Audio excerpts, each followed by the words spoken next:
This is a DM's look at the free adventure on D&D Beyond, Scions of Elemental Evil. Set in Greyhawk and in some way related to the Temple of Elemental Evil by Gary Gygax in 1984, this takes 5 years after that adventure. It's for level 4 characters and includes the 80s cartoon characters again, which we have character sheets for at the end. Basically, the party gets summoned by Queen Yolande, the ruler of Selene. Sorry if that isn't the pronunciation. The Queen has heard how awesome the adventurers are and loves the fact that they're not dead yet. She will tell them that her spies have uncovered several new cults operating out of the Temple of Elemental Evil. Her spies recently infiltrated Nulb, a village nearby, and stole a record book from a cult recruiter. Then she hands the players a page from that book, showing the cults and their leaders. Now, an assassination attempt has already been attempted on the Queen. This was done by the Order of Flaming Ash. And the Queen's next move is to have these players infiltrate the cults as new members. The players are given silver masks and black robes and they're to wear them all the time. The reward will be 1,000 gold pieces, but you know, your players will probably haggle. I know my players would.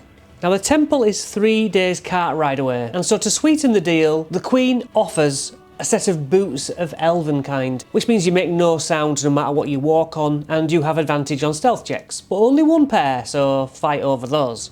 When it's time to go, a woman approaches dressed as a cloth merchant. She is the cart driver, and yet really, she's an elf knight called Philonia. She will taxi the party both ways. The Queen has given her strict instructions to hang back, somewhat out of the way, and just not to get involved with the battle. Let the heroes go do their heroing. But Philonia can info dump on the way there. Ulcedra Vox heads an alliance of 3 cults who all worship different deities of para-elemental forces: ash, ice and ooze. The cults are potentially volatile towards each other, but there's an alliance they have to work together, and Vox is at the head of that alliance. Now she worships a magma deity, but whatever. Philonia will say the Children of Splintered Ice, the Children of Suffocating Ooze, and the Order of Falling Ash are all on the ground level. The big leader Vox is actually underneath, deeper in a temple called the Primordial Nexus. So cult details as follows. The Children of Splintered Ash are blue-skinned and cold, and led by a pirate captain called Cara Blaine. The Children of Suffocating Ooze are covered in glistening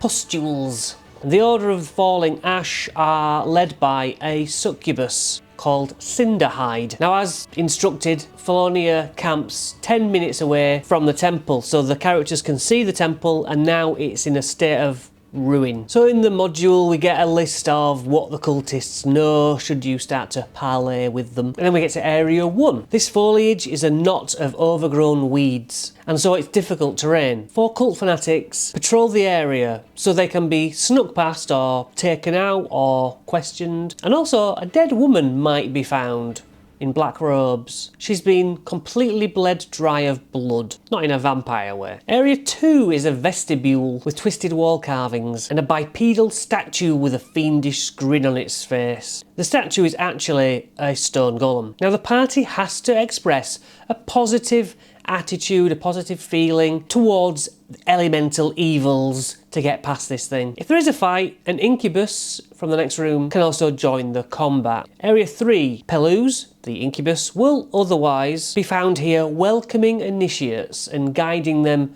to whichever cult they seek. To who do you pledge? Area 4, there's a pink stone altar where somebody seems to have been executed recently.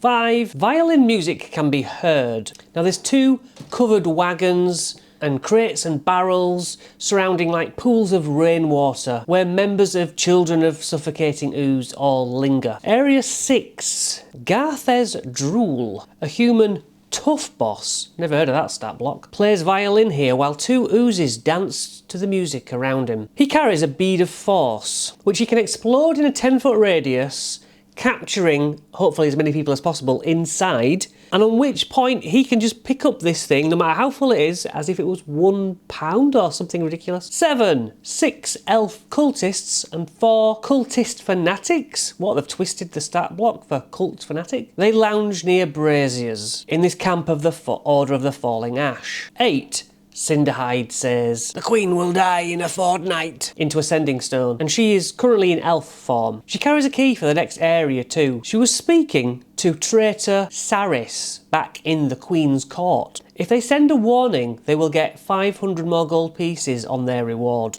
Area 9. Green flames dance on a brazier, which is an enormous bowl, and it will act as a teleportation place to the primordial nexus. It requires a key. There's a keyhole. Normally it's just green harmless flames, but when you turn the key, it goes to an archway. That's the teleporter. Area 10. A pirate kneels in front of a throne covered in skulls. 4 blue pirates stand nearby, but completely still, as if paralysed unless there's a fight that breaks out. Captain Cara Blaine also has a key to that portal. Now, when the PCs eventually go through the portal, they actually appear 500 feet below, in a room with an identical brazier portal, but with circular pools of elemental energies also, which writhe with lumpy figures. Now, Vox stands at the centre of the room, and she turns into a fire elemental. Any players who go in any of these pools take 55 damage of the damage tables type, and can be sucked into the corresponding hostile plane elsewhere in the multiverse. And basically, each pool has a minion, a para-elemental minion there, and you use the ogre stats over and over, but you swap out the damage type. I'm sure you can probably do better than that. Do your final battle, kill Vox and the minions and leave. Although killing Vox does make the minions leave.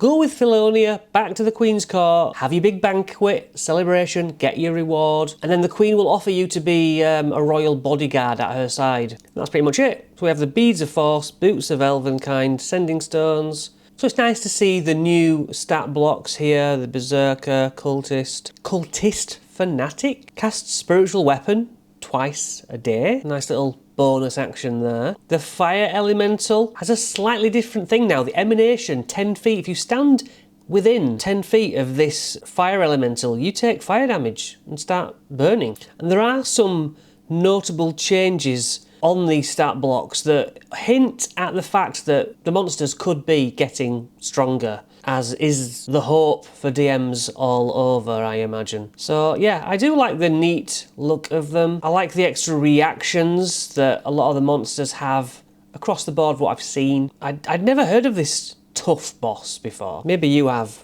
and I have not. But yeah, I'm liking the new rules. Then we get to our cartoony character sheets, and I mean, same as they were in the Uni and the Missing Horn adventure, so I don't need to go over it again. But I wonder if they're building up to a proper campaign book, which I sure we got a hint of some years back, but we'll see.